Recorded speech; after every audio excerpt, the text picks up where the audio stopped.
May yahdihillahu fala mudilla lahu wa may yudlil fala hadiyalah. Asyhadu an la ilaha illallah wahdahu la syarikalah. Wa asyhadu anna Muhammadan abduhu wa rasuluhu la nabiyya ba'dah. Allahumma shalli wa sallim wa barik ala nabiyyina Muhammadin wa ala alihi wa ashabihi wa mawalah. Ma ba'd, rabbi shrah li sadri wa yassir li amri wahlul 'uqdatam min lisani yafqahu qawli. Allahumma 'allimna ma yanfa'una wanfa'na bima 'allamtana. Allahumma hdina wahdi bina waj'alna sababan wa sabilan liman ihtada. Segala puji hanya bagi Allah. Salawat dan salam semoga selalu tercurah kepada junjungan kita Nabi besar Muhammad sallallahu alaihi wasallam. Alhamdulillah pada kesempatan kali ini di tanggal 20 Ramadan ya, saya diizinkan untuk bersilaturahmi kepada Bapak Ibu sekalian. Terima kasih atas kesempatan yang diberikan dan mudah-mudahan ini menjadi waktu yang berkah untuk kita bersama. Pada kesempatan siang hari ini mungkin sampai kurang lebih 1 jam ke depan, saya akan menyampaikan materi yang diminta oleh panitia kaitan dengan masalah ukiran sejarah di bulan Ramadan. Ya. Memang kalau kita bicara bahwa Ramadan ini adalah bulan yang sangat berlimpah dengan torehan sejarah dari kaum muslimin sebelum kita, ya. Karena Ramadan ini adalah bulan di mana Allah Subhanahu wa taala limpahkan keberkahannya, limpahkan rahmatnya, limpahkan cintanya, limpahkan kebaikannya kepada umat ini. Maka tidak heran kalau kita menelisik ke belakang juga ternyata banyak sekali torehan kisah-kisah dan sejarah yang ditorehkan oleh umat ini di bulan Ramadan. Tentu memang tidak akan mungkin saya bisa menceritakan semua sejarah yang pernah ada di bulan Ramadan karena kita ini sebagai umat Islam sudah melalui Ramadan sekitar 1440 kali. Karena saat ini 1442 Hijriah ya. Dan Ramadan itu diwajibkan pada tahun 2 Hijriah. Maka ya kurang lebih 1441 kali kita ini menjalani Ramadan sampai dengan sekarang ini. Maka di 1400 tahun itu pasti akan banyak sekali sejarah yang ditorehkan oleh bangsa ini. Wabil khusus apalagi kalau kita bicara tentang bangsa kita sendiri, umat ini maksudnya ya, umat ini 1400 tahun itu pasti akan ada banyak torehan sejarah. Apalagi kalau kita ingin membahas khusus tentang bangsa kita sendiri. Ternyata bangsa kita adalah bangsa yang mendapatkan anugerah Allah juga dengan bulan Ramadan. Karena kemerdekaan kita itu ketika dilihat 17 Agustus 1945 itu juga bertepatan dengan bulan yang mulia ini, bulan Ramadan. Ya, harinya hari Jumat, ya, hari Jumat artinya hari yang mulia, hari raya kita pekanan. Makanya kenapa proklamasinya jam 10 mungkin ya, karena setelah itu harus siap-siap sholat Jumat. Harinya hari Jumat, tanggalnya 9 bulan Ramadan, tahun 1364 Hijriah. Nah ini satu anugerah tersendiri juga buat bangsa kita. Berarti kalau kita bicara tentang sejarah yang ada di bulan Ramadan, maka ini juga harus menjadi bahagian daripada sejarah yang dibicarakan. Ketika ada Ramadan berlalu, bahwa kita merdeka di bulan Ramadan. Ya, kita merdeka di bulan Ramadan, dengan berkat rahmat Allah. Nah, tentunya begitu karena ya kalau kita lihat kemerdekaan kita itu secara tidak langsung terlihat sekali rahmat Allah di sana. Diawali dengan bagaimana Jepang dibom oleh sekutu ya, dan akhirnya mereka harus hengkang dari bumi Nusantara dan kepergian mereka itu menjadi celah bagi kita untuk memerdekakan diri ya. Itu Bapak dan Ibu sekalian. Jadi kalau kita bicara banyak sekali kisah yang pernah terjadi di bulan Ramadan. Nah, kita akan mencoba untuk mengambil beberapa kisah dari 1400 tahun itu. Ya. Dan kisah yang ada ini saya ambil sebagai penyemangat bagi kita. Karena tentu akan banyak sekali kisah. Kalau kita tadi kisah kemerdekaan, tentu ini juga penyemangat bagi kita ya. Karena ternyata Allah Subhanahu wa taala anugerahkan kemerdekaan kita dengan bulan Ramadan. Lalu mungkin ada kisah pernikahan, ada kisah wafatnya orang-orang mulia, ada kisah lahirnya orang-orang yang mulia, ada kisah perdamaian, ada kisah macam-macam tentunya. Banyaklah kisah di bulan Ramadan itu. Ya, tapi kita mau mencoba untuk mengambil yang memberikan semangat agar kita ini tidak identikkan Ramadan itu dengan bulan yang loyo, apalagi kita ini sudah memasuki 10 terakhir nanti malam, yang nanti malam itu merupakan babak final ya bagi orang-orang yang melalui Ramadan. Apalagi kita teringat dengan hadis Nabi Shallallahu Alaihi Wasallam, taharru lailatul qadri fi ashril awakhir min Ramadan. Carilah malam Lailatul Qadar itu di 10 terakhir malam bulan Ramadan. Dan piala tertinggi dari orang yang puasa itu adalah Lailatul Qadar. Maka kita berupaya dan berjibakulah untuk bisa mendapatkannya seperti apa yang disampaikan dalam hadis Nabi, diriwayatkan dari Aisyah radhiyallahu anha, idza jaa asyrul awakhir min Ramadan, kalau Nabi itu datang 10 terakhir dari bulan Ramadan, syadda mi'zarah, beliau mengencangkan ikat pinggang, ya, wa ahya lailah, menghidupkan malamnya, wa aiqadha ahlah, dan memotivasi keluarganya. Nah, dalam rangka itu kita mencoba untuk menyemangati dengan beberapa kisah. Kita mencoba untuk menyemangati dengan beberapa catatan sejarah. Di antaranya, kita bikin runut saja. Bersamaan dengan bulan Ramadan tahun 2 Hijriah, di mana di saat itu Ramadan, puasa Ramadan pertama diwajibkan bagi umat ini. Ya, pertama kali diwajibkan puasa Ramadan. Ya. Itu bertepatan dengan itu terjadi peristiwa besar yang mungkin sering kita dengar, karena peristiwa ini saya kira tidak awam bagi orang-orang, ya, bagi kaum muslimin. Karena begitu mulianya dan banyak sekali kemuliaan yang Allah turunkan dalam peristiwa ini. Di tahun 2 Hijriah itu terjadi perang Badar. Di tahun 2 Hijriah terjadi perang Badar. Perang Badar ini terjadi di bulan Ramadan. Ada yang mengatakan tanggal 15 Ramadan, ada yang mengatakan tanggal 17 Ramadan. Tapi ini di bulan Ramadan pertengahan. Dan perang Badar ini menjadi titik tolak keberhasilan atau titik tolak diakuinya. Sebelum perang Badar, mohon maaf. Sebelum perang Badar dulu. Nah, saya lupa ini. Ada yang juga kalau kita bicara tentang sejarah yang tidak boleh luput di bulan Ramadan itu adalah turunnya Al-Quran. Jangan perang Badar dulu. Turunnya Al-Quran. Lebih maju lagi dulu. Turunnya Al-Quran ketika Nabi Shallallahu Alaihi Wasallam berusia 40 tahun, bahwa kita dengar dari firman Allah Subhanahu Wa Taala ketika Allah sampaikan inna anzalnahu fi lailatul qadar, kami turunkan Al-Quran itu di malam Lailatul Qadar. Lalu dalam surah Al-Baqarah ayat 185 ditegaskan syahrul Ramadan alladzi unzila fihi al-Quran, bulan Ramadan adalah bulan di mana Allah Subhanahu Wa Taala turunkan Al-Quran. Maka catatan sejarah mengabarkan pada kita bahwa Nabi Shallallahu Alaihi Wasallam ketika berada di Gua Hira itu ketika wahyu turun kepada beliau pertama kali bertepatan dengan bulan Ramadan, ya, bertepatan dengan bulan Ramadan. Nah, ini Allah pilih bulan Ramadan sebagai waktu di mana Al-Quran itu diturunkan, pastinya bukan tanpa sebab, ya. Dan pastinya juga bukan hanya sekedar pilih-pilih mana yang enak diturunkan, tidak. Pastinya pilihan ini adalah pilihan terbaik yang sudah dengan berbagai hikmah yang Allah berikan pada kita. Jadi intinya Ramadan dipilih untuk diturunkan mukjizat terbesar. Nah, ketika turun ini wahyu, eksistensi Islam Allah turunkan pada Nabi Muhammad SAW. Jadi Ramadan menjadi sarana hidayah itu sampai pada umat manusia. Ramadan. Nah, baru kita berikutnya sekitar kurang lebih 15 tahun berikutnya. Terjadi di tahun 2 Hijriah. Perang Badar.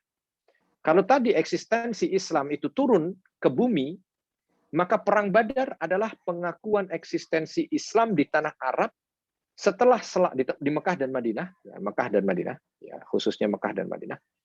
Setelah hampir 15 tahun Islam itu menjadi barang buronan.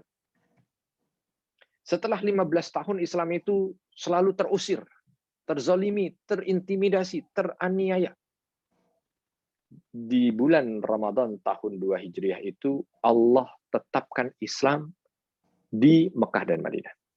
Ya, sehingga menjadi komunitas. Orang dulu itu gampangnya begini, kalau ingin diakui maka dia harus berperang.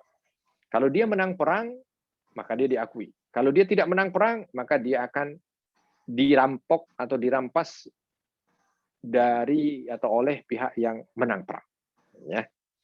Nah, Perang Badar ini sendiri, sedikit cerita tentang Perang Badar, Bapak dan Ibu sekalian yang dirahmati Allah, bahwa Perang Badar ini tidak serta-merta terjadi karena niatan untuk perang, ya, tidak. Tetapi awalnya begini, Nabi Shallallahu Alaihi Wasallam berpikir di tahun 2 Hijriah atau tahun kedua setelah beliau itu berada di Madinah, artinya 2 tahun tidak lagi tinggal di Mekah.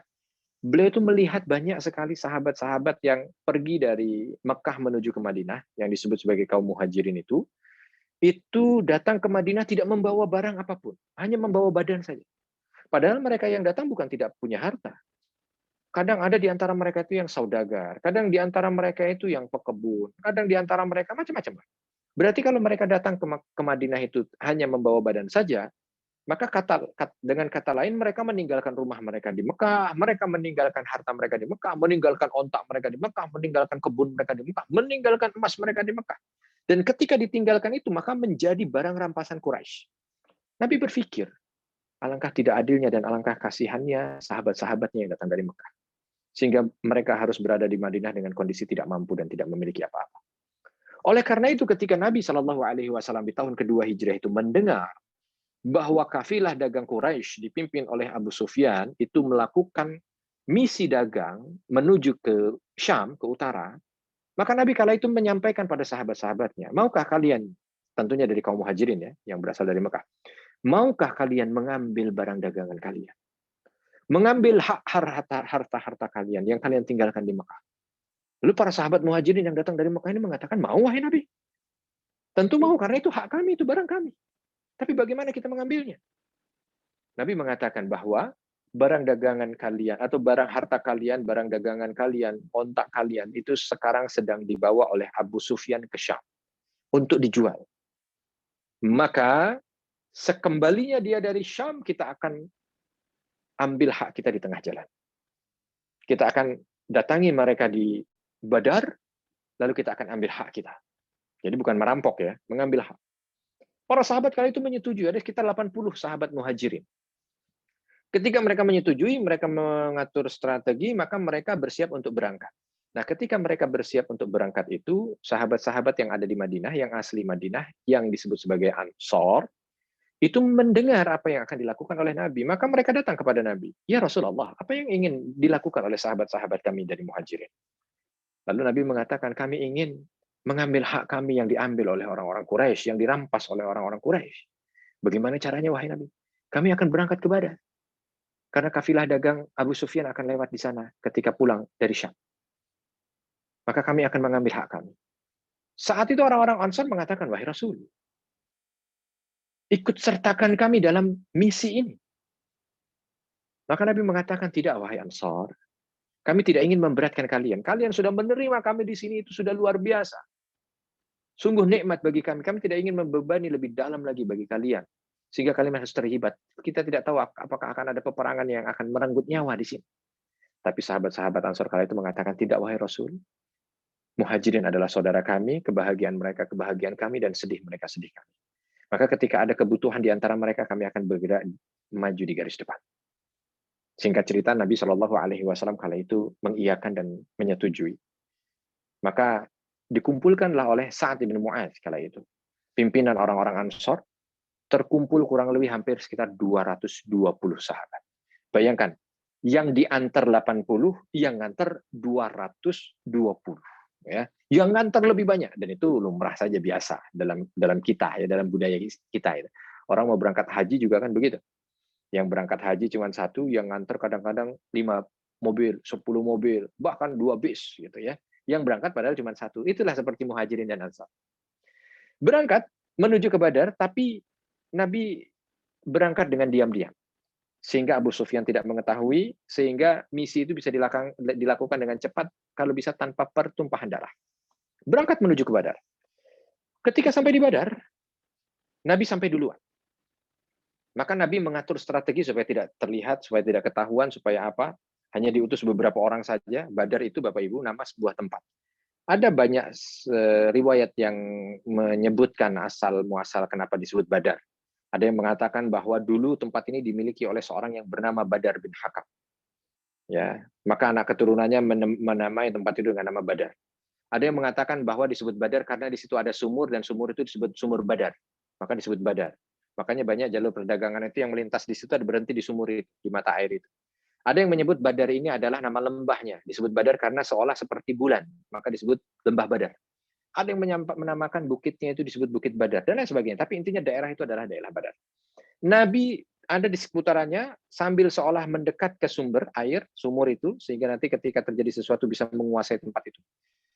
Dan kala itu diminta beberapa sahabat yang menjadi mata-mata berada di putaran Badar.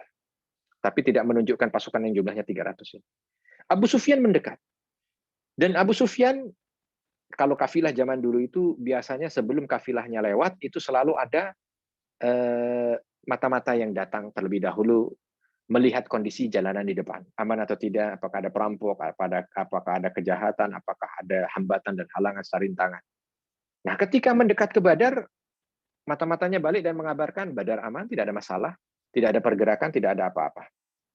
Maka Abu Sufyan bergerak menuju ke Badar. Tetapi Abu Sufyan bukan orang bodoh. Ketika mata-mata itu mengatakan tidak ada apa-apa, tapi Abu Sufyan merasakan sesuatu yang tidak biasa. Apa itu? Keberadaan kaum muslimin yang ada di Madinah, dan Badar kala itu posisinya tidak jauh dari Madinah. Maka Abu Sufyan ada firasat saja, takut kalau misalkan pengikut Muhammad ini melancarkan serangan di Badar. Maka Abu Sufyan tidak puas dengan jawaban mata-mata itu. Abu Sufyan sendiri yang melihat kondisi Badar sebelum kafilah dagangnya yang jumlahnya hampir 1.000 ekor onta itu melintasi Badar. Karena yang dibawa tanggung jawabnya besar, itu bukan hanya barang dagangan dia, tapi titipan para Quraisy. Ya, saudagar-saudagar Quraisy yang titip pada Abu Sufyan untuk didagangkan, maka itu tanggung jawabnya besar. 1.000 ekor onta. 1.000 dagangan, ya 1.000 kontainer bahasa kita sekarang. Maka kafilahnya di stop. Sebelum sampai di Badar, Abu Sufyan datang dulu ke Badar. Begitu sampai di Badar, dia tanya sama orang-orang yang ada di sana, adakah pergerakan manusia dalam jumlah besar? Tidak ada. Apakah ada yang mencurigakan? Tidak ada. Apakah tidak ada? Semuanya tidak ada. Nah, berarti aman. Berarti tidak ada pengikut Muhammad yang ada di seputaran sini, dan kita bisa jalan lewat sini dengan aman. Begitu berjalan pulang, di perjalanan menuju ke kafilahnya, ini dia ya. Masya Allah, luar biasa ini. Kadang-kadang takdir Allah tidak selalu saja mudah untuk dilalui gitu ya. Padahal ini Nabi Muhammad gitu ya, Shallallahu Alaihi Wasallam. Harusnya kalau saat itu sudah gitu aja lewat, begitu saja Abu Sufyan merasa tidak ada apa-apa dan mengambil kafilah dagangnya, sehingga teknik bersembunyi Nabi itu sukses, maka ketika jalan ya melewati Badar akan dengan mudah Nabi mengambil haknya. Tapi ternyata tidak begitu saja ya.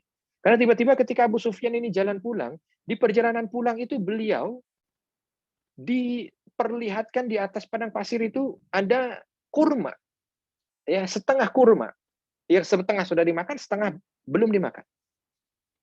Maka ketika melihat itu diambil oleh beliau dan diambil oleh dia ya Abu Sufyan, dan dilihat, wah ini kurmanya Madinah.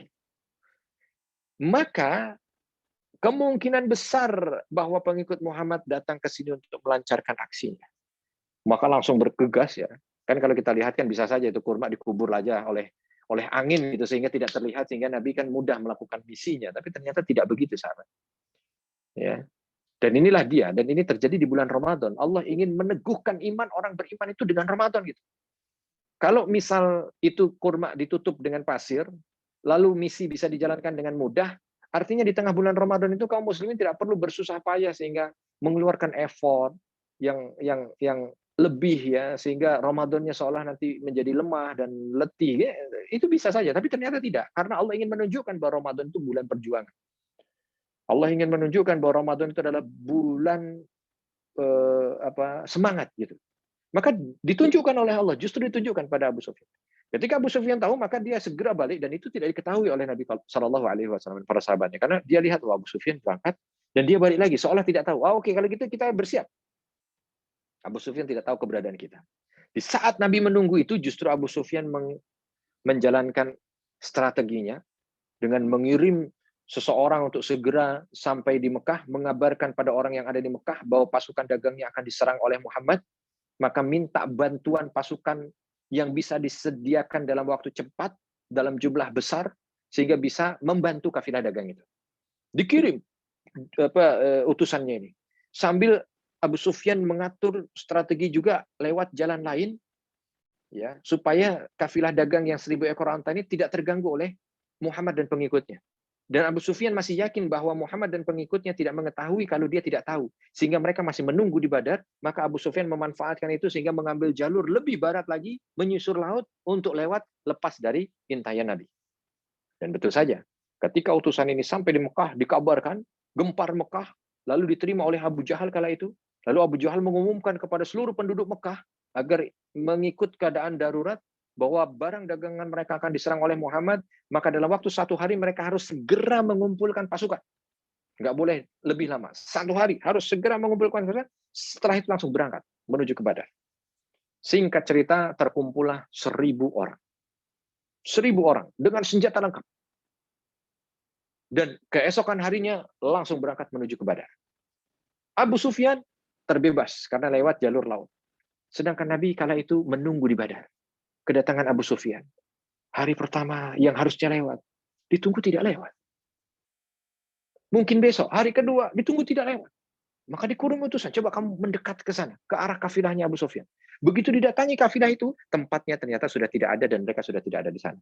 Coba cari informasi, ternyata dapat informasi Abu Sufyan lewat jalur pinggir laut, sehingga sekarang mungkin sudah mendekat ke arah Mekah. Wah, berarti misi gagal. Ketika misi gagal itu, Nabi hampir saja balik badan. Tiba-tiba terdengar berita bahwa kafir Quraisy sudah mendekat dengan 1.000 pasukan lengkap bersenjata menuju Badar. Lebih kaget lagi Nabi.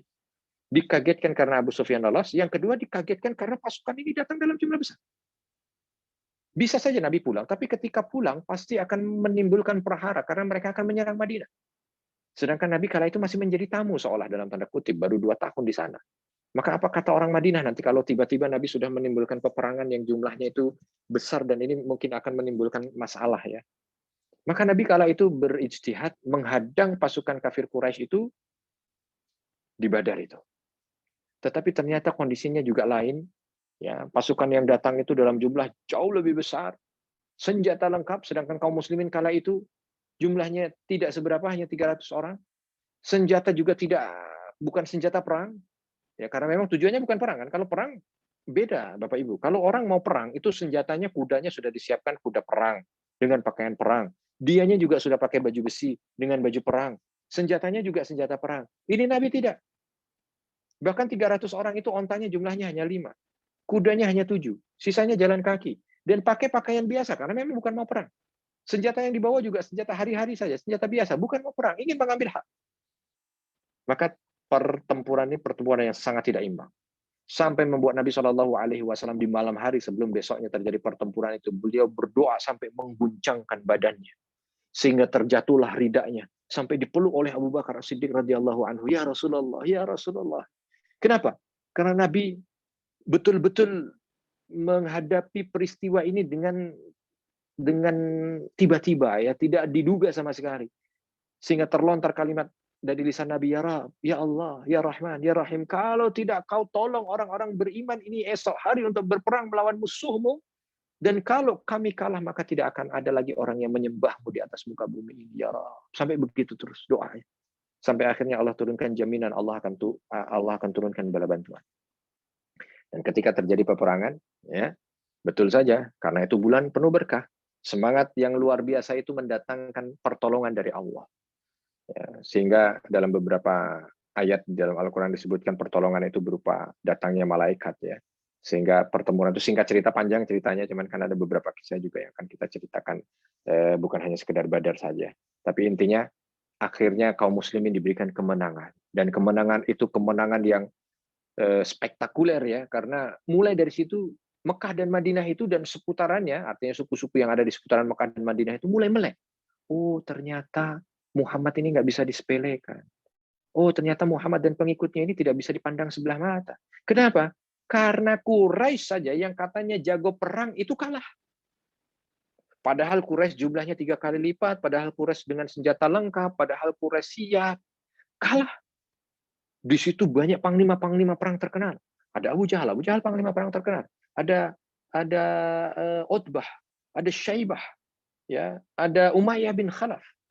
Ya, ada macam-macam. Khalid bin Walid bahkan menjadi anak buah saja di situ. Karena panglima perangnya itu banyak di sana yang lebih jago. Dan ternyata yang luar biasa lagi, semua panglima perang yang katanya jago-jago itu mati terbunuh di perang Badar. Padahal kaum muslimin kala itu tidak sama sekali persiapan untuk perang. Maka berita ini tersebar luas. Termasuk salah satunya tersebar ke Madinah. Makanya kan, setelah perang Badar ini baru kelihatan orang munafik, Bapak Ibu. Karena sebelum Badar orang nggak ada yang munafik. Kalau yang mau ikut Muhammad ya ikut. Enggak. Ya, ngapain ikut Muhammad kalau memang mereka nggak mau ikut Muhammad. Tapi setelah perang Badar, ketika Nabi mendapatkan kemenangan yang gemilang, yang mungkin belum pernah ada kemenangan model seperti itu di sejarah perang Arab sebelumnya, maka orang-orang baru melihat Muhammad.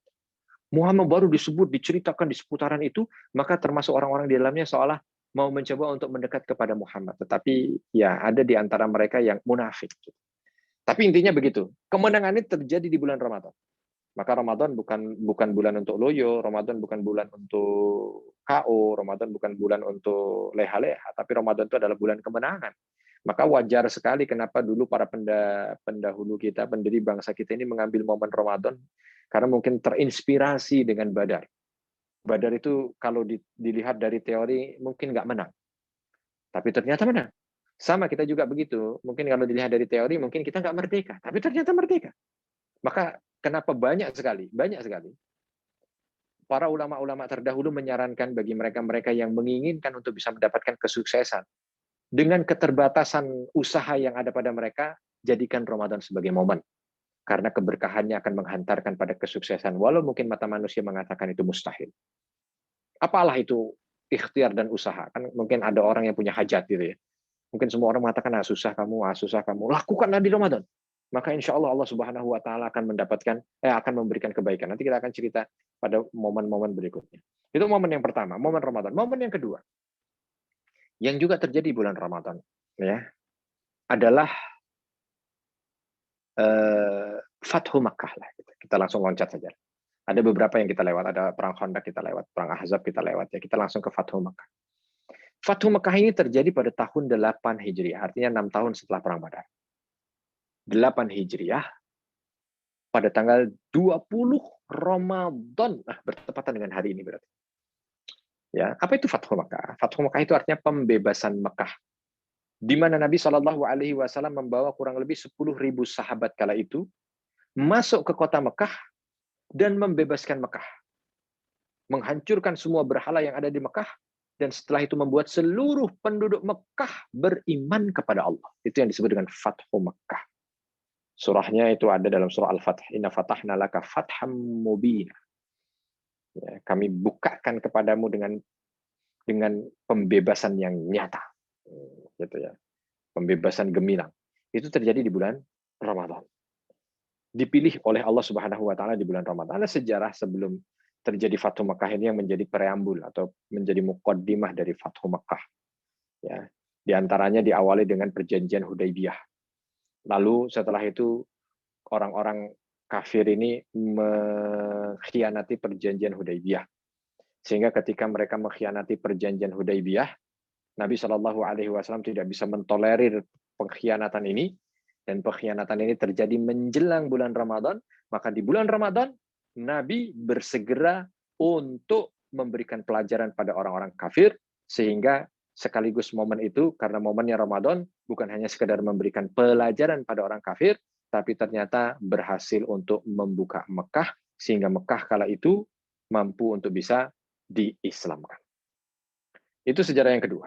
Ya, ternyata waktunya tinggal berapa menit? Tinggal 20 menit lagi menuju jam 2 ya. Saya singkat-singkat saja, tidak diperdalam ya. Peristiwa yang ketiga adalah Perang Qadisiyah. Perang Qadisiyah ini terjadi pada tahun 15 Hijriah, ketika Umar bin Khattab menjadi pemimpin kaum muslimin kala itu khalifah, dan panglimanya adalah Sa'ad bin Abi Waqqas. Kenapa diceritakan perang Qadisiyah ini? Karena perang Qadisiyah ini adalah perang yang membuka bagian timur, sehingga Islam ini bisa terus menyinari daerah timur termasuk Indonesia. Ya, jadi salah satu pintu dibukanya dakwah sampai ke Indonesia ini ada peristiwa yang namanya Qadisiyah itu. Ketika kaum muslimin mampu membuka Persia, membebaskan Persia, sehingga kaum muslimin mampu untuk masuk ke Persia, ini menjadi pintu bagi kaum muslimin untuk masuk terus sampai ke timur, sampai ke Indonesia. Pintunya dari situ. Dan ternyata ini juga terjadi di bulan Ramadan. Terjadi di bulan Ramadan. Padahal kala itu juga sebuah kemustahilan. Sebuah kemustahilan. Karena pasukan Sa'ad bin Abi Waqqas kala itu hanya 30.000, harus menghadapi pasukan Persia yang jumlahnya 200.000. Nggak imbang. Ditambah lagi yang memimpin kala itu nama jenderal di Persia itu Jenderal Rustum.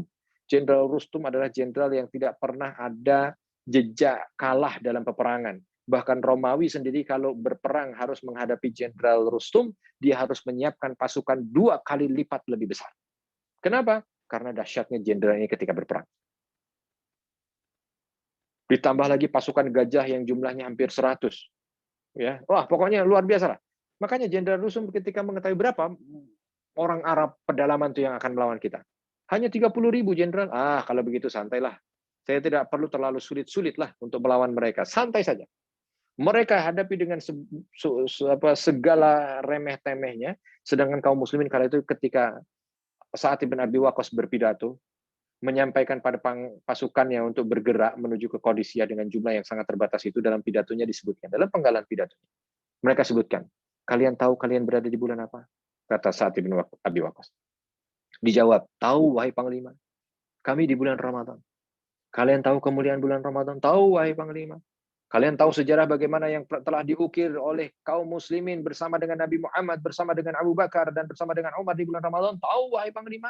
Maka apakah kalian ingin juga termasuk bahagian umat yang mengukir sejarah dengan tinta emas di bulan Ramadan? Mau wahai Panglima. Takbir, Allahu Akbar. Bergeraklah mereka dengan semangat Ramadan. Sehingga sampai di Qadisiyah, takdir Allah berkata lain. Qadisiyah dimenangkan oleh kaum muslimin. Jenderal Rustum terbunuh dan pasukan Persia kocar-kacir. Dan mulai dari detik itu, tidak ada lagi negara Persia di atas peta. Karena Persia sudah ditundukkan dan ditumbangkan melalui berkah Ramadan.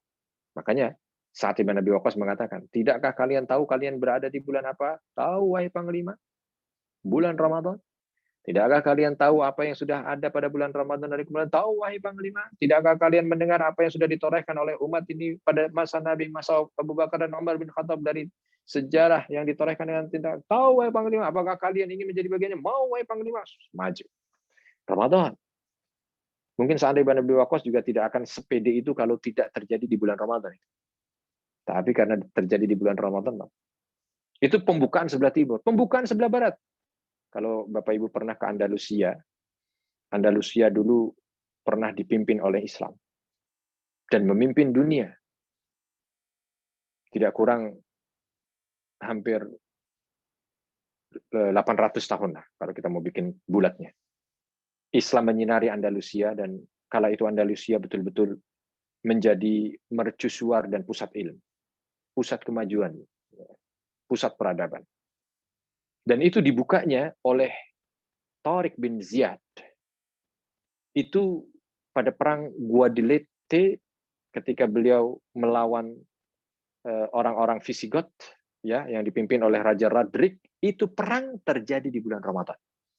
Makanya kalau mungkin Bapak dan Ibu mendengar cerita bagaimana Tariq bin Ziyad menaklukkan Andalusia ya, ada cerita membakar kapal lah, ada cerita membakar semangat para prajuritnya lah, dan lain sebagainya, itu terjadi di bulan Ramadan. Termasuk kalimat yang disampaikan oleh Tariq bin Ziyad ini adalah kalimat semangat Ramadan. Salah satu penggalannya beliau sebutkan ketika pidato di hadapan pasukan. Apakah kalian pernah mendengar ada kekalahan yang Allah timpakan pada hambanya yang berjuang di bulan Ramadan?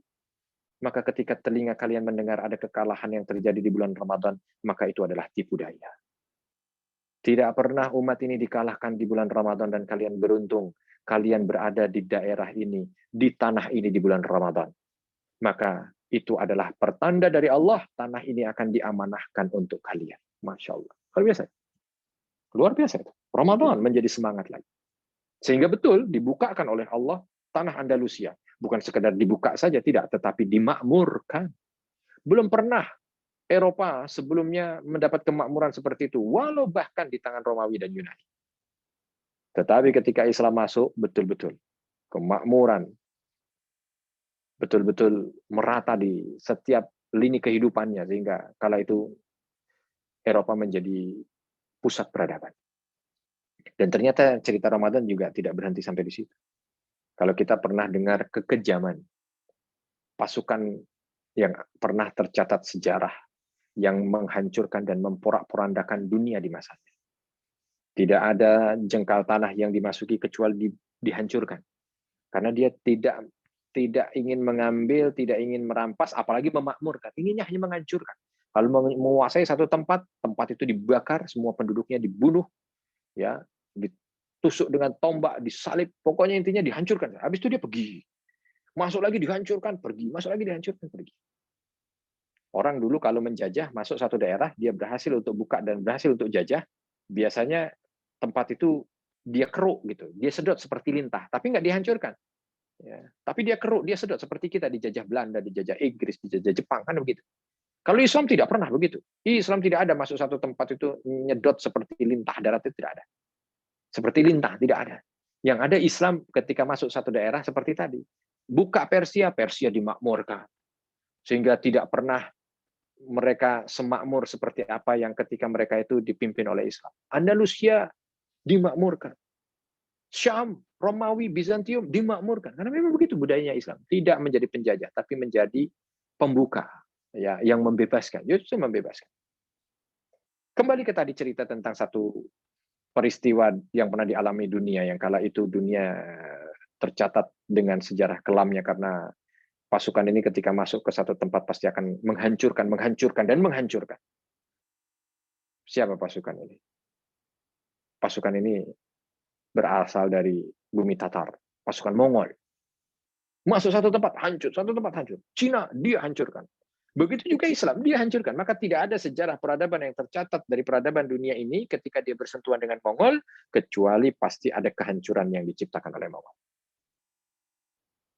Kala itu, semua dunia sudah tinggal menunggu kehancuran seolah. Semua menyerah, termasuk negara-negara yang ada di Eropa, dari kerajaan Kristen yang ada di sana, menyerah. Cina saja yang menyerah. Termasuk Baghdad, hancur. Islam habis. Dan hampir saja dia menguasai Afrika, dan ketika sudah menguasai Afrika berarti sudah menguasai seluruh dunia. Kala itu tersisa satu kesultanan kecil di Mesir. Sultan Mamluk. Kalau bahasa kita, provinsi lah. Satu provinsi kecil. Yang kala itu dipimpin oleh Sultan Saifuddin Qutuz. Punya panglima namanya Baybars. Ini secara teori juga tidak mungkin bisa menghadang Mongol, tidak mungkin. Kenapa? Karena yang pusat saja di Baghdad, dengan jumlah pasukan yang beratus kali lipat lebih banyak, kekayaan beratus kali lipat lebih banyak, kesiapan berkali ratus lipat lebih banyak, benteng yang lebih kuat, itu saja hancur dengan Mongol. Porak-poranda, habis bangunannya, rata dengan tanah. Buku-buku yang ada di perpustakaan hanyut semua di sungai. Manusia semua tumbang di sungai Tigris sehingga memerah seperti darah. Kok ini ada kesultanan kecil, provinsi, kok bisa melawan? Enggak. Padahal yang mengarah ke sana, pasukan Mongol yang ingin menaklukkan Mesir itu juga adalah pasukan yang menghancurkan Ka'bah. Hulagu kan kala itu. Dipimpin juga oleh panglimanya, panglima Hulagunya, ya, yang namanya Kitbuko. Kitbuko ini adalah panglima paling sadis yang dimiliki oleh Mongol. Maka kala itu seolah hanya tinggal memejamkan mata, dia bisalah dengan mudah menaklukkan Mesir, karena Mesir bukan dikuasai oleh kesultanan yang terkenal dengan kepiawaian militernya. Tapi kala itu Saifuddin Qutuz tidak menyerah begitu saja. Ketika berita itu sudah mendekat bahwa pasukan Mongol itu segera menyerang negaranya, dan itu bertepatan dengan bulan Ramadan, maka justru Saifuddin Qutuz menyampaikan pada prajuritnya, kalian tahu apa bulan ini? Tahu bulan Ramadan. Kalian tahu keutamaan kalau kalian meninggal syahid di bulan ini membela agama Allah? Tahu. Maka kalau gitu kita jemput ke syahid. Kita jemput syahid kita. Atau kita jemput kejayaan kita. Kita akan buktikan berkah apa yang akan Allah berikan di bulan Ramadan ini. Syahidkah atau kejayaankah? Maka berangkat dengan pasukan. Yang jumlahnya tidak seberapa. Tetapi dengan izin Allah sampai di daerah namanya Ainun Jalut. Di daerah yang berada di Palestina. Maka Saifuddin Qutuz berhenti di situ. Tidak mendekat pada pasukannya Mongol. Dia berhenti di situ. Dia sampaikan kembali kepada prajuritnya. Tanah ini adalah tanah terdekat dengan tanah suci Baitul Maqdis. Tanah penuh berkah Masjidil Aqsa. Maka berkumpul di antara kita, wahai pasukan, dua keberkahan. Keberkahan tempat dan keberkahan waktu. Maka makin yakin aku bahwa berkah yang akan Allah berikan padaku adalah berkah kejayaan. Ya, seolah ingin mengatakan, kalau kemarin kita masih bertanya, syahidkah atau menangkah? Yang akan Allah limpahkan di bulan Ramadan ini. Tapi Ketika mendekati itu seolah yang disampaikan lebih mengarah pada kemenangan. Pertempuran terjadi, luar biasa dahsyat. Bahkan di luar dugaan Mongol. Karena pasukan ini bertempur seolah dia cinta mati, sedangkan pasukan Mongol masih cinta hidup. Maka seolah menghadapi pasukan yang tidak pernah ada game over-nya. Ya. Mereka kewalahan sampai Kit Buko mati. Terbunuh. Nah, matinya Kit Buko ini pukulan berat buat orang Mongol. Karena menurut mereka Kit Buko ini seperti dewa yang sudah tidak akan mungkin mati itu. Kalaupun ada 100 orang di hadapannya dengan pedang terhunus, Kit Buko ini nggak mati. Saking canggihnya dia. Dia sekali panah dari atas kudanya itu, sekali panah 5 orang mati. Tapi ternyata Allah takdirkan dia mati di sana. Dan kemenangan diraih oleh kaum muslimin di sana. Masya Allah, luar biasa. Sekali lagi, berkah dari mana? Berkah dari Ramadan. Itu yang mungkin bisa saya sampaikan, sahabat yang dicintai Allah. Masih ada sisa 10 menit ya, sampai di jam 2. Mohon maaf, mungkin saya juga hanya bisa sampai jam 2 atau jam 2 lebih dikit. Karena Masya Allah, saya tidak tahu ini menjelang 10 terakhir ini, banyak sekali kajian-kajian yang dikumpulkan ya. Dari pagi ini selalu Zoom sampai tadi juga mohon maaf agak sedikit terlambat karena baru selesai dari satu Zoom ke Zoom yang lain dan nanti harus berjalan ke Zoom berikutnya. Tapi intinya Bapak dan Ibu sekalian yang dirahmati Allah, materi yang Bapak Ibu pilih untuk disampaikan pada kesempatan kali ini, Masya Allah luar biasa, sekedar mengingatkan pada kita bahwa Ramadan adalah saat di mana Allah berikan kesempatan pada umat ini untuk menorehkan sejarah dengan tinta emasnya. Dan kita perlu bertanya pada individu kita termasuk bahagian orang yang hanya sekedar menjadi penikmat sejarah, ataukah menjadi orang yang dicatat sejarah. Kalau kita ingin menjadikan Ramadan adalah sarana bagi kita untuk dicatat sejarah, sehingga kita menjadi orang yang dikenang oleh anak cucu kita, dikenang oleh orang setelah kita, karena kita memberikan kebaikan pada mereka, menjadi sebab kebaikan pada mereka seperti orang-orang yang tadi kita ceritakan, maka bismillah jadikanlah Ramadan ini sebagai bulan produktivitas. Dengan apapun nanti Allah akan tunjukkan. Sehingga dengan izin Allah nanti kita akan bisa mencatat sejarah. Apalagi bangsa kita pun mencatat sejarah dengan Ramadan, terbukti kemerdekaan yang Allah berikan itu juga terjadi pada bulan Ramadan. Wallahu a'lam. Saya kembalikan kepada Pak Mokhtar Adriono. Tafadhal. Terima kasih Ustaz. Bagus sekali ilmu sejarah yang disampaikan sirah mengenai keberkahan di bulan Ramadan. Ya mungkin pada kawan-kawan yang mungkin ada yang mau ditanyakan, karena Pak Ustadz waktunya cukup sempit, cuma sampai jam 2, mungkin bisa langsung mungkin raise hand atau mungkin melalui kolom chat ya.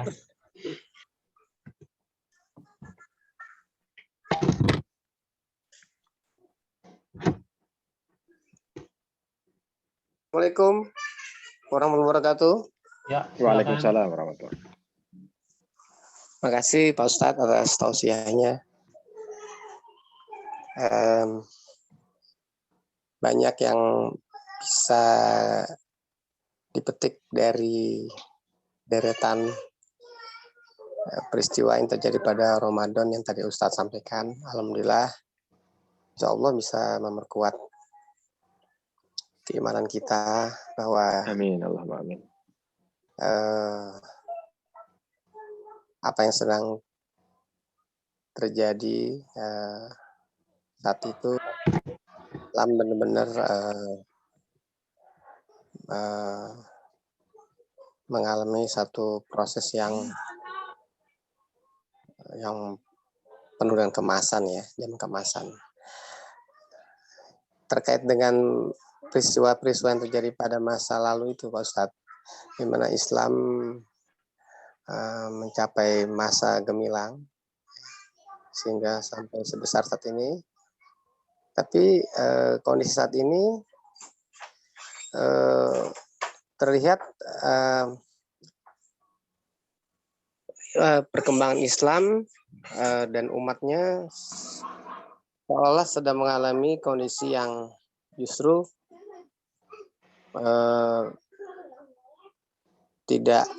tidak lagi seperti yang sedang terjadi pada saat itu, di mana saat ini Islam sedang mengalami berbagai macam peristiwa intimidasi, ya, degradasi moral, akhlak ya, di mana banyak hal-hal yang justru semakin menjauhkan umat dari syariah Islam tersebut.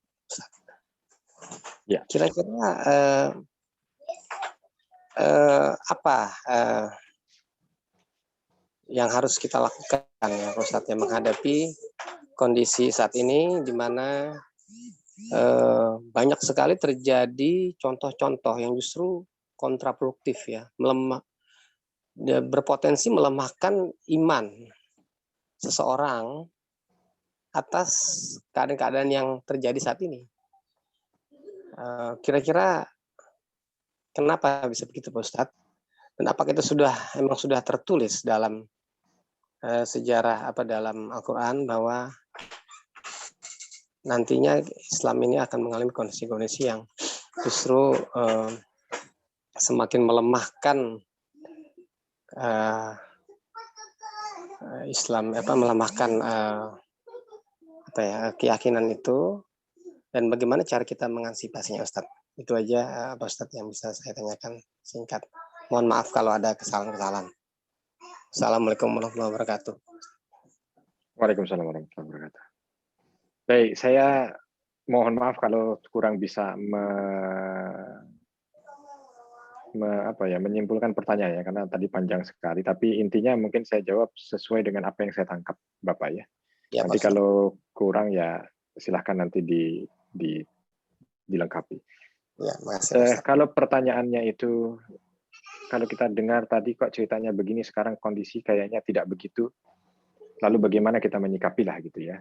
Nah, kalau kaitan dengan kondisi, memang ya kondisi itu kan tergantung dengan orangnya. Berarti kalau kita melihat kondisi, sebenarnya itu melihat cerminan kita sendiri, bukan siapa-siapa. Karena Islam ini kan tidak berdiri sebagai bangunan, tapi dia berdiri sebagai komunitas gitu ya. Jadi kalau kita bicara Islam ya berarti kitalah itu.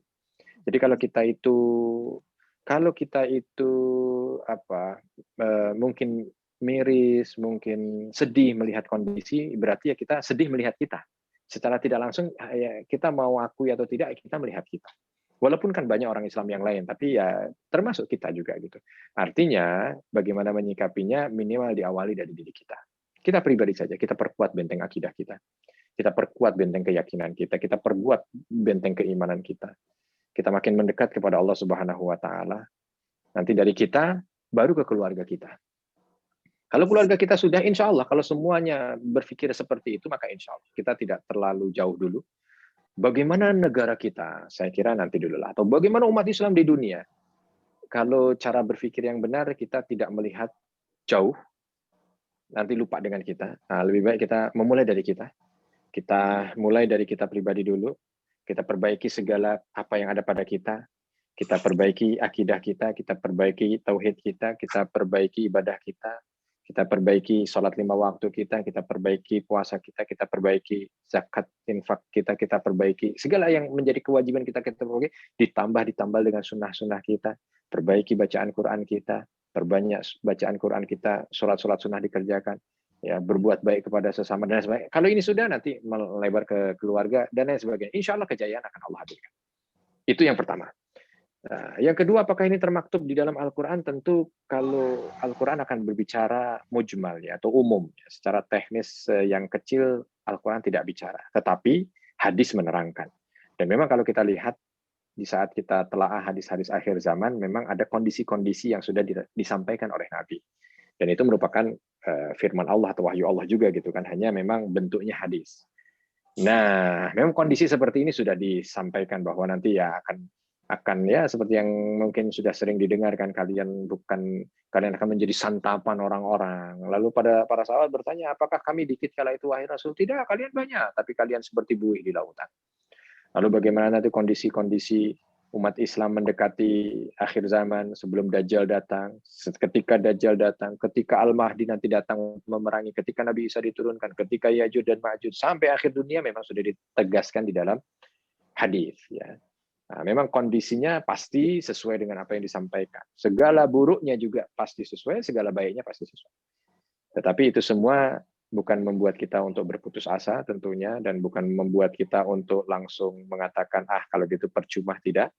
Karena yang dilihat oleh Allah adalah usaha kita. Sekali lagi balik kepada bagaimana ikhtiar kita menjadi orang yang dekat kepada Allah, sehingga di mata Allah kita menjadi pantas untuk kembali menaikkan dan membangun Islam, memimpin peradaban. Kurang lebihnya begitu yang bisa saya jawab. Wallahu a'lam. Makasih Pak Ustadz. Makasih. Ya, jazakumullah khair. Terima kasih Bapak. Ya. Pak Ustadz, ini ada beberapa pertanyaan, masih bisa terima beberapa pertanyaan lagi kira-kira? Ya, boleh silakan. Oke, ini Baik. ada mengenai pertanyaan ini yang ada yang tidak sesuai topik, tapi saya utamakan sesuai dengan topik dulu ya. Nah, Baik, ini siap. berdasar dari Ziyad ya, dia menyatakan, Assalamualaikum, telah menjadi takdir Allah, Ramadan adalah sejarah takdir Allah, Ramadan dari sejarah yang telah tertulis di bulan ini. Telah terjadi perperangan pula bahkan pada saat masa Rasulullah. Tapi saat ini ada beberapa pernyataan yang muncul bahwa Ramadan adalah bulan suci, bulan menjaga hati, lisan, dan juga bulan yang sebaiknya tidak diisi oleh kegiatan selain pensucian jiwa. Apakah pernyataan orang-orang tersebut di atas termasuk pengalian makna Ramadan? Atau bagaimana cara memandang hal tersebut? Seperti itu Pak Ustaz. Kalau kita itu tanggapi dengan husnuzon, ya, artinya kita berbaik sangkalah sama yang mengucapkan itu. Artinya bulan Ramadan adalah bulan pensucian jiwa, bulan ibadah, bulan apa. Maknanya adalah memang meminta agar orang itu mensucikan jiwa. Kalimat ini kalimat bagus, tidak ada masalah. Ya, karena memang Ramadan bulan itu. Ya, jadi saya sih tidak kontra dengan pendapat itu. Tapi kalau di belakang itu ada maksud lain, nah baru. Bulan pensucian jiwa itu artinya bulan di masjid aja. Umat Islam nggak usah macam-macam. Umat Islam itu nggak usah mikir yang begitu-begitu. Udah, umat Islam itu udah tenangkan hati, jangan terprovokasi. Ya, kalau misalkan ada sesuatu yang ini ya sudah diam aja. Ya, nggak begitu gitu. Tidak begitu. Pensucian hati itu bukan diam. Dan diam belum tentu menyucikan hati. Ada kalanya loh diam itu mengotori hati, ada kalanya. Jadi kita harus adil dan bijak. Nah, tetap sesuai dengan kebutuhan. Kalau orang diminta diam terus ya nanti kalau Belanda memanfaatkan ini kan repot. Jangan kalian berjuang di bulan Ramadan. Kalian di masjid saja, baca Quran saja, sholat saja, sudah puasa saja. Ya, tidak perlu kalian melawan karena ini bulan-bulan suci. Ya jadi salah pemanaannya. Enak sekali itu kalau umat Islam langsung mengiyakan. Iya, ya senanglah Belanda. Ya, jadi lumayan tuh 1 bulan dia ongkang-ongkang kaki, nggak pakai ribet untuk melawan perjuangan rakyat Indonesia kala itu kan, tapi kan tidak juga. Bahkan di Indonesia banyak sekali loh menjadikan Ramadan itu sebagai sarana, bahkan resolusi jihad itu juga termasuk yang menjadi motor dikeluarkannya adalah semangat bulan Ramadan gitu kan. Artinya makna tadi kalau dilihat secara husnuzon benar bahwa Ramadan itu sarana mensucikan hati, benar sekali. Sarana bulan ibadah yang harus memperbanyak ibadah, benar sekali. Tapi sebatas kita makna yang asli tanpa ditunggangi dengan berbagai kepentingan. Ya, nah kalau udah ditunggangi dengan kepentingan ya kita juga menjawabnya dengan ketegasan yang lain. Iya, betul. Gitu kurang lebih. Ya, kasih. Ya, ini masih ada lagi pertanyaannya, mungkin satu lagi Ustaz, gimana? Silakan. Boleh. Belakangan ini kita menyikapi adanya banyak perbedaan aliran yang terjadi di masyarakat ya Pak Ustadz. Ada aliran Syiah, ada mungkin beberapa aliran lah yang kira-kira beda dengan Islam sendiri. Bagaimana menyikapi adanya banyak aliran yang ada di negara kita, dan saya lihat juga selama ini udah mulai ada pembiaran atau mungkin mulai diangkat ini aliran-aliran yang dahulu ini dianggap sebagai yang terlarang ya, seperti Syiah gitu. Nah, bagaimana menurut pandangan Ustaz? Baik, ini memang kita harus lebih lebih memperkuat benteng ya di negara kita ini, karena negara kita ini kan tidak mengakomodir 100% penjagaan iman. Gitu. Maksudnya bagaimana Ustaz? Gini, ada beberapa yang di dalam hukum agama itu dihukum mati, tapi kalau di tempat kita tidak. Contoh misalkan dukun, tukang sihir. Itu kalau di agama hukumannya berat, tapi kan di tempat kita kadang-kadang malah justru dilindungi, bahkan bisa buka praktek. Ya mau tidak mau kan kita sendiri yang harus melindungi, padahal itu kan kesyirikan. Inna syirka la dzulmun adzim. Syirik itu adalah kesesatan, dosa yang paling besar. Tapi di sini dibolehkan gitu. Artinya dukun buka praktek kan sah kan? bahkan Rex Pasi apalah itu ya, disebut sekarang bukan dukun lah, paranormal. Bahkan kadang-kadang ada orang yang sonoh-sonoh itu yang katanya punya kebijakan justru malah juga datang ke dukun ketika mau menghadapi pemilihan. Kan itu juga masalah sendiri juga. Artinya modelnya seperti itu, termasuk salah satunya aliran-aliran sesat. Oh, sesatnya itu pakai short. Aliran sesat gitu ya. Aliran sesat yang udah jelas-jelas sesat itu negara kita termasuk yang tidak gitu ya, secara jelas untuk menegaskan, padahal itu udah jelas sesat sebenarnya. Betul. Ya cuman kan dengan alasan hak asasi manusia apa segala macam lah ya, akhirnya ya sudahlah gitu ya. Sebenarnya sih kalau saya gampang aja ya, nggak ada hak asasi manusia untuk sebuah kejahatan, itu nggak ada. Nggak bisa kita melindungi maling dengan tujuan hak asasi manusia, karena kalau kita melindungi maling, satu yang terlindungi, 1000 tidak terlindungi. Ya, bagaimana kita mengorbankan untuk melindungi satu dengan membiarkan 1000? Karena maling ini kalau dibiarkan dia akan maling rumah orang-orang. Sehingga maling nggak ditangkap dengan alasan, nah hak asasi manusia lah, dia kan terserah dia kalau mau maling itu kan dia bebas-bebas saja ya. Tinggal yang dimaling aja siap-siap lah dia memperkuat diri supaya tidak dimaling. Kan repot juga kalau begitu ceritanya. Tapi ternyata itulah yang ada di negara ini. Aliran-aliran sesat tidak dengan tegas gitu ya, yang jelas-jelas sesat itu. Ya kalau saya sih tidak perlu repot-repot. Syiah itu udah jelas sesat itu. Itu tidak dianggap sesat itu hanya oleh Iran saja. Sebagian besar negara Muslim menyebutnya udah sesat. Ya karena memang bagaimana? Kan kita gampang sih ngatur sesat itu, ngukur sesat itu gampang. Lihat rukun imannya, lihat rukun Islamnya, sudah. Kalau rukun imannya beda, rukun Islamnya beda, berarti udah. Kalau dia tidak mau dikatakan sesat, keluarlah dia dari Islam, bikin sendiri, maka kita tidak akan katakan sesat. Ya kan, kalau bikin agama sendiri ya udah biar diakui oleh negara, nggak apa-apa itu seperti dulu Islam juga mengakui adanya Nasrani ketika negara Islam ada itu Nasrani tidak dibumi hanguskan, Yahudi juga diperbolehkan. Yang penting Nasrani jangan ngaku Islam, Yahudi jangan ngaku Islam. Begitu juga dengan yang lain. Ya kalau orang sholatnya sudah bukan 5 waktu, ya berarti bagaimana itu mau disebut Islam? Syahadatnya ada tambah-tambah, bagaimana mau disebut Islam? Gitu contohnya. Nabinya ada tambahan setelah Nabi Muhammad. Ya. Nabi Muhammad bukan Nabi terakhir, masih ada Nabi Mirza. Ya gimana mau dibilang nggak sesat ya? Udah itu sesat itu. Nah intinya kita yang harus ya mau tidak mau memperkuat benteng sendiri. Ya, jadi kalau gambaran saya yang seperti tadi itu, maling dilindungi, ya berarti kalau maling dilindungi ya siap-siaplah rumah-rumah ini agar tidak kemalingan, ya dia sendiri yang beli gembok lebih banyak, ya terus bikin pintu rumah yang lebih kuat lagi lah supaya malingnya tidak, karena maling berkeliaran. Nah itu aja, kurang lebih begitu. Maka ya alhamdulillah ada pengajian begini, ya ini dalam rangka memperkuat dan harus selalu diperkuat. Ya. Sesuatu yang mungkin dilihat ada lemahnya kita perkuat. Ya, pengetahuan tentang aliran-aliran sesat harus diperkuat itu sehingga kita memahami dengan jelas, karena nggak tahu akhirnya kan yang timbul di tengah masyarakat kan mengatakan enggak lah dia mah nggak sesat, orang nggak dianggap sesat ya, lalu nanti ada yang dianggap sesat langsung otomatis saja sesat gitu. Ya yang terlarang itu sesat itu ya, kadang-kadang kan yang terlarang itu urusannya bukan urusan akidah tapi urusannya politik gitu. Jadi sekarang ini menjadi terlarang atau tidak terlarang hanya politik, itu agak repot gitu, padahal yang harus diselamatkan itu akidah. Harusnya menjadi terlarang atau tidak terlarang kalau mau adil itu akidah urusannya, bukan politik. Bukan situ tidak sama dengan saya sehingga Anda menjadi terlarang. Ya. Anda tidak sependapat dengan saya menjadi terlarang, itu repot. Yang terlarang itu adalah Anda tidak sependapat dengan Allah dan Rasul-Nya, maka Anda terlarang. Itu. Nah, itu yang harusnya sebenarnya menjadi terlarang atau tidak terlarang. Tapi ya oke lah, itu sudah terjadi, tinggal kita bagaimana memperkuat diri. Sekali lagi ya sudah, kita yang harus memperkuat diri. Mudah-mudahan lah. Walaupun tidak mudah, tapi yang tidak mudah itu justru pahalanya insya Allah lebih banyak. Mana masih ada lagi yang mungkin mau raise hand? Atau mungkin Ustadz sudah cukup untuk tausiahnya? Silakan, mungkin kalau masih ada yang mau bertanya masih diperkenankan. Kalau dari saya nih ada sedikit nih, Pak Ustadz mau tanya. Ini kan kemarin ini ada beberapa isu mengenai radikalisme. Bahwa sampai ada yang di salah satu BUMN pengajiannya dibatalkan, dan pada akhirnya saya nggak tahu, kayaknya mungkin diizinkan lagi.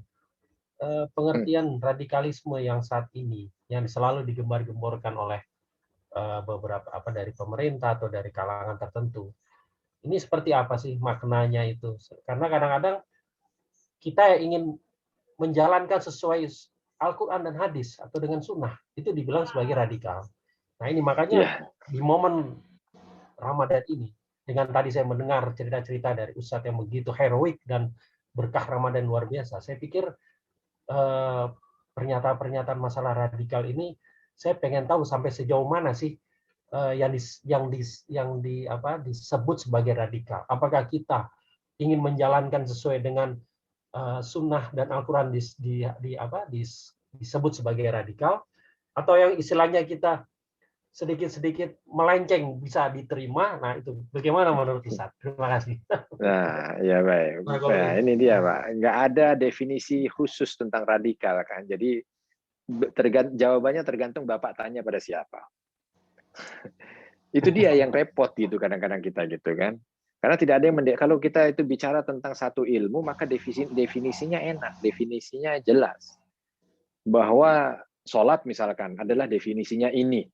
Satu aktivitas yang dimulai dengan takbir, diakhiri dengan salam, apa segala macam, itu aman. Nah, ini yang repot nih kalau yang definisinya definisi karet, tarik ulur. Ya, kalau kita lihat radix itu kan asal kata makna umumnya kan pokok gitu ya, asal, muasal. Apa sih bahasanya kalau kita lihat itu mengakar lah gitu ya. Itu yang disebut dengan radik ya. Nah, terus ada radikal, itu gerakan. Nah, awalnya kan gerakan politik juga kalau kita lihat di gerakan radikalisme yang ada pertama di Inggris tuh kalau tidak salah, saya pernah baca sejarah munculnya radikalisme oleh James siapa gitulah, itu saya lupa, itu dulu pernah ada kajian tentang itu dan mencoba untuk sedikit menulis, tapi saya sudah lama jadi tidak ingat nama. Tapi dia yang mencetuskan terlebih dahulu kalimat radikal itu untuk membuat perubahan besar-besaran secara menyeluruh dan dalam waktu singkat gitu. Jadi perubahan drastis lah. Orang bilang revolusi, tapi gerakannya itu radikal, gitu ya. Merubah fundamental ya. Segala yang fundamen itu dirubah gitu. Karena dia lihat ini sudah tidak sesuai. Parlemen sudah tidak sesuai, ini tidak sesuai. Akhirnya dia harus dirubah secara total. Bahasanya revolusi. Gitu.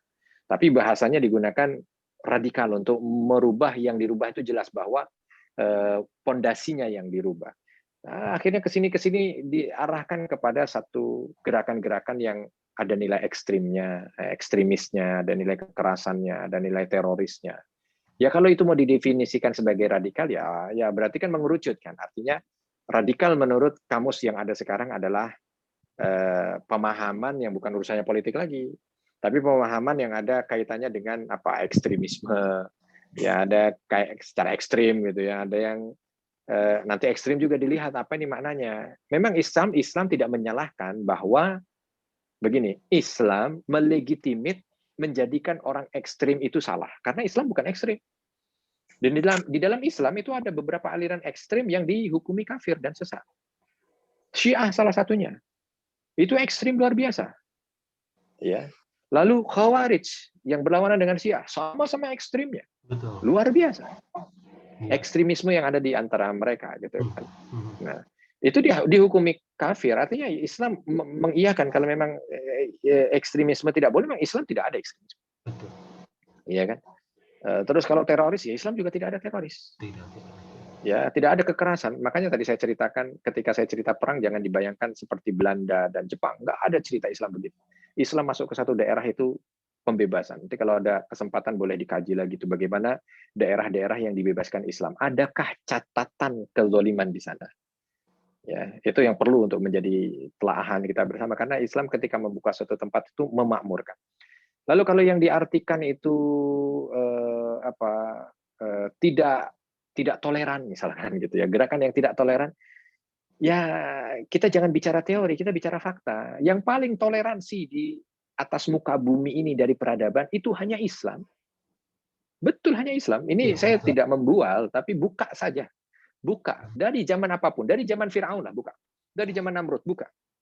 Menuju yang ke agak modern, Yunani Romawi, buka. Ya, beberapa kerajaan Viking, buka. Lalu masuklah ke Islam, buka saja. Ya, kalau kita bicara toleran, jangan bicara teori, tapi bicara fakta, sejarah yang sudah ada. Nah, kalau kita lihat ya, Islam yang paling toleran itu Islam. Ya, ini background yang ada di belakang saya ini menjadi saksi. Ketika tempat ini dikuasai oleh tentara kafir sekalipun, tentara Templar, ya, tentara Kristen kala itu, ini justru menjadi pusat kezaliman ya. Ya.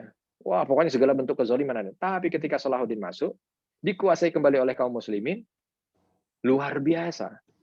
Tidak ada yang mencatat dengan sadar maupun tidak sadar kezoliman yang dilakukan oleh Salahuddin. Tidak ada. Bahkan yang orang-orang non-Muslim sendiri pun kalau punya hutang dibayarkan. Ya, yang ingin pergi kemana dihantar sampai tidak ada darah tertumpas, tidak ada salib jatuh. Itu sejarah loh. Yang tidak akan mungkin dibalik dan diputar balik fakta. Ya. Ini karena sejarah dunia agak sulit diputar balik. Kalau sejarah bangsa tertentu mungkin mudah diputar balikkan, tapi kalian bangsa tidak mudah. Dan itu terjadi. Jadi itu kalau radikalisme, agak repot lagi kalau tadi sama. Kalau kepentingannya itu sudah politik, memang agak susah. Kalau kepentingannya sudah politik, ya. Semua kalau sudah kepentingannya politik, semua akan subjektif. Nah inilah yang agak repot. Ya, kalau sudah begitu agak repot. Makanya kalau kita melihat bagaimana Nabi memimpin, tidak ada sama sekali keberpihakan kebijakan beliau itu hanya sekedar pada politik dinasti beliau, tidak ada. Bahkan beliau mengatakan laukanat Fatimah binti Muhammad sariqat laqata'tu yada. Kalau Fatimah sendiri, anakku sendiri nyolong, saya yang langsung akan potong tangannya. Dan itu terjadi. Beberapa orang dekat Nabi Shallallahu Alaihi Wasallam ada yang harus dihukum, Nabi hukum. Umar bin Khattab, lebih lagi. Kalau ada keluarga dekatnya yang melanggar, dihukumnya 3 kali. Bahkan kalau ada orang yang memujinya, justru itu yang akan mendapat cemooh. Kalau ada orang yang menghinanya, itu yang dipanggil didekatkan. Karena dirasa itulah nasihat yang mampu untuk bisa mengarahkannya dan membenarkan. Dan lain sebagainya gitu kan. Nah, itulah tadi. Ya Allah alam lah, semuanya pasti kalau pertanyaannya sudah seperti tadi, saya juga yakin jawabannya sebenarnya sudah tahu gitu ya. Tapi hanya sekedar ingin mendapatkan pengukuhan saja gitu ya. Bagaimana sebenarnya tentang konsep radikalisme yang ada, wallahu alam. Nah, saya tidak tahu, tapi yang jelas tidak akan mungkin sematan negatif radikalisme itu ada pada Islam, karena Islam tidak akan radikal. Dan akan merugi orang-orang yang menyematkan radikalisme itu pada Islam, karena dia tidak akan jumpai kamus radikalisme dalam Islam. Ya, dan ya mungkin hanya akan mendapatkan keuntungan sesaat bagi siapapun ya, dari dulu sampai dengan yang akan datang, kalau orang-orang ya hanya sekedar menjadikan 1 kalimat 2 kalimat itu sebagai kepentingan sesaat, karena itu bukan bicara pada saat ini saja. Kalau kita bicara sejarah itu akan ditulis, dan ditulis bukan oleh kita, ditulis oleh orang setelah kita, dan orang setelah kita pasti akan jauh lebih objektif. Akan mengerikan kalau nama kita itu dicatat dengan catatan gelap dalam sejarah. Nauzubillahi min dzalik. Ya itu aja mungkin yang bisa disampaikan. Ustaz, ini ada lagi satu mengenai, tapi ini agak di luar topik nih pertanyaan. Itu satu lagi ya, karena ya, sudah satu ini terakhir nih. baik. Itu sholat yang paling baik itu di awal waktu. Tapi ada hadis Bukhari nomor 572. Nabi mengakhirkan sholat Isya sampai pertengahan malam. Kemudian Nabi sholat. Bagaimana penjelasannya mengenai hal tersebut, Pak? Ya, tidak ada pertentangan di antara kedua itu. Ya, secara umum sholat yang terbaik itu adalah sholat di awal waktu. Semua sholat 5 waktu, kecuali Isya. Bahasanya begitu. Yang mengecualikan Isya adalah hadis yang tadi disebutkan. Isya itu yang baik 2 waktu, bisa awal, bisa akhir. Bisa awal, bisa akhir. Ya, karena memang satu alasannya kenapa yang akhir saja ya, saya bahasnya yang akhir. Ya. Karena memang Nabi senantiasa mengakhirkan sholat itu sampai akhir waktunya. Lalu Nabi mengatakan, kalau tidak memberatkan umatku, maka niscaya aku akan meminta mereka melaksanakannya di akhir waktu. Tapi betul juga apa yang disampaikan Nabi, kalau umpama kita harus di akhir waktu, mungkin banyak yang kelewat sholat Isya. Betul. Ya, sehingga tetap di awal waktu. Dan yang kedua, ada makna lain di sana. Kalau sudah di akhir waktu, maka tidak ada kegiatan lain setelah sholat Isya kecuali tidur. Nah, Nabi menginginkan agar orang itu mengakhiri harinya itu dengan sholat. Jadi mengawali hari dengan sholat, mengakhiri hari dengan sholat. Kalau umpama di awal waktu kan masih ada kemungkinan orang itu nanti ada kegiatan lain, masih ada meeting setelah Isya, masih ada makan setelah Isya, masih ada kumpul setelah Isya, masih ada setelah Isya, rapat setelah Isya, mungkin lah. Tapi kalau sudah diakhirkan, ya otomatis habis Isya tidur. Jadi seolah ada kebaikan di sana dengan menutup hari dengan sholat. Makanya kalau seandainya saat ini kita ya sholatnya itu Isya di awal waktu tidak ada masalah, ya. Tapi sebelum tidur boleh juga, misalkan kalau misalkan jarak kita terlalu jauh tadi dari Isya, kita mau tidur, kita awalkan dulu dengan apa, atau kita akhiri aktivitas hari itu dengan sholat. Boleh dengan sholat apa saja, sholat mutlak boleh, ya, sholat witir juga boleh diawalkan nanti, sehingga ketika kita bangun di tahajud tidak perlu witir lagi, atau apa yang lain sebagainya, sehingga mengakhirkannya dengan sholat. Kurang lebih begitu Bapak. Wallahu a'lam bishawab. Ya Ustadz silakan. Kalau itu sudah waktunya ya Ustadz ya, harus ini Iya, mohon maaf. kita akhirkan. Oke, pada kawan-kawan mungkin pertanyaan yang belum sempat dijawab Pak Ustadz, mungkin nanti ditampung, nanti lain waktu kita bisa sambung kembali. Amin. Terima kasih Ustadz, jazakallah khairan atas penjelasannya, atas tausiahnya. Dan untuk itu kajian kami akhiri dengan bacaan Al-Fatihah. Auzubillahiminasyaitonirrajim. Bismillahirrahmanirrahim. Alhamdulillahirabbil alamin, arrahmanirrahim, maliki yaumiddin. Iyyaka na'budu wa iyyaka nasta'in, ihdinas siratal mustaqim. Siratal ladzina an'amta 'alaihim ghairil maghdubi alaihim waladdallin. Amin, amin. Itu Ustaz. Terima kasih. Baik. Baik, jazakumullah khair. Ya. Assalamualaikum Ustaz. Ya. Waalaikumsalam warahmatullahi wabarakatuh. Saya pamit ya, mungkin Ya, kalau silakan. mau ada Ya, silakan kalau mau ada pertemuan lanjutan, silakan dilanjutkan. Mari. Assalamualaikum. Waalaikumsalam.